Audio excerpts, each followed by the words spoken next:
بے ایمان معاشرے میں ایمانداری کی روش کیسے اپنائی جائے؟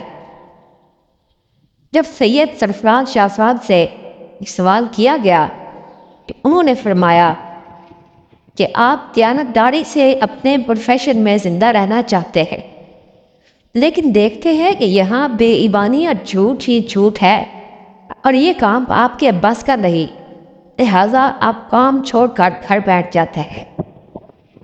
کل کوئی اور نیک آدمی بھی کام چھوڑ کر بیٹھ جائے گا، یوں ان لوگوں کے لیے جگہ خالی ہوتی چلی جائے گی جو ایمانداری کے برعکس کام کر رہے ہیں۔ اس کا انجام کیا ہوگا؟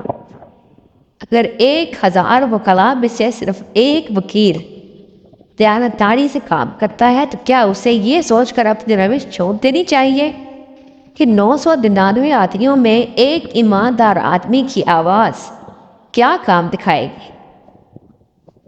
پورا شہر تاریکی میں ڈوبا ہے اور آپ کے گھر میں صرف ایک موم بتی ہے جسے آپ یہ سوچ کر باہر گلی میں نہیں رکھتے کہ یہ سارے شہر کی تاریکی تو دور نہیں کر سکتی۔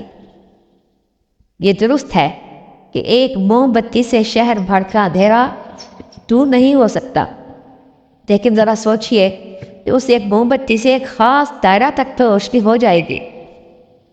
اگر 50 لاکھ آبادی کے شہر میں سے صرف 5000 لوگ بھی موم بتیاں لے کر باہر نکل آئے تو شہر کا ایک بڑا حصہ روشن ہو جائے گا، اور یہ بھی ممکن ہے کہ آپ کی موم بتی جلتے دیکھ کر کوئی دوسرا شخص بھی موم بتی جلائے، لہذا یہ سوچ کر اپنی موم بتی کو بجھا نہیں دینا چاہیے کہ میری اکلوتی موم بتی بھلا دیری دنیا میں کیا اجالا کرے گی۔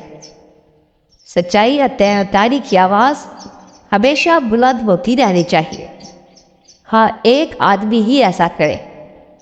سچائی کے راستے میں تکلیفیں اور دکھ تو آتے ہی رہتے ہیں، لیکن ان کے خوف سے سچائی اور دیانتداری کا راستہ چھوڑ نہیں دینا چاہیے۔